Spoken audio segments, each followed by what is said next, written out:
14 বছর হইল। 14 বছরের মধ্যে আগে যে সরকার ছিল উনি কিন্তু বলছে আমার ফেলানির বিচার করবে, কিন্তু আজও যাবৎ আমার ফেলানির বিচার ওই সরকার করে নাই। ভারতের বর্ডারে বিএসএফ তারা কাঁটাতারের সাথে দীর্ঘ 18 ঘন্টা তাকে গুলি করে মেরে কাঁটাতারের সাথে ঝুলিয়ে রেখেছিল। দর্শক, আপনারা এই ঘটনাটি হয়তো ভুলে গেছেন। ঘটনাটি 2009 সালের ঘটনা ছিল। প্রিয় দর্শক, এই ফেলানি হত্যার বিচার কিন্তু আজও পর্যন্ত বাংলাদেশের সাবেক সরকার করে নাই, এবং সেই মা, যে ফেলানির মা ছিল, সেই দক্ষিণী মায়ের কথা কিন্তু আমরা অনেকেই ভুলে গেছি। সেই ফেলানির সেই দক্ষিণী মা কিন্তু আবার নতুন করে এই বাংলাদেশের অন্তর্বর্তীকালের সরকার ডক্টর মোহাম্মদ ইউনূসের কাছে সেই বিচারের দাবিতে তার বাসার সামনে এসে এবং জনসাধারণের সামনে এসে বিচার চাচ্ছে।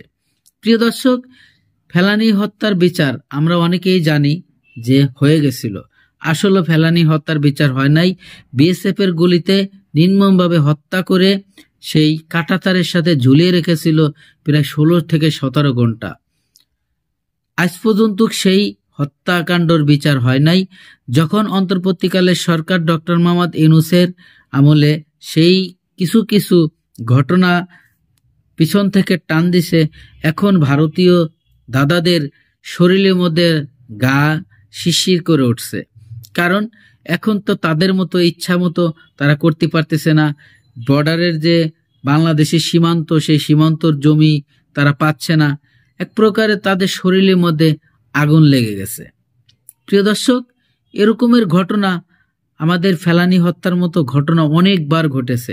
এই তো কিছুদিন আগেও গুলি করে 3 জনকে মেরে ফেলেছে, তার বিচার এখন পর্যন্ত হয় নাই। প্রিয় দর্শক, ভারত সরকার এরকমের বর্বরতা কাজ আমাদের সাথে অনেকবার করেছে, কিন্তু আমাদের যে প্রধানমন্ত্রী শেখ হাসিনা, সাবেক প্রধানমন্ত্রী শেখ হাসিনা ছিল, সে কিন্তু কখনোই এই ঘটনাগুলো আমাদেরকে জানতে দেয় নাই এবং এই বিচার প্রতিক্রিয়া কখনোই চালায় নাই।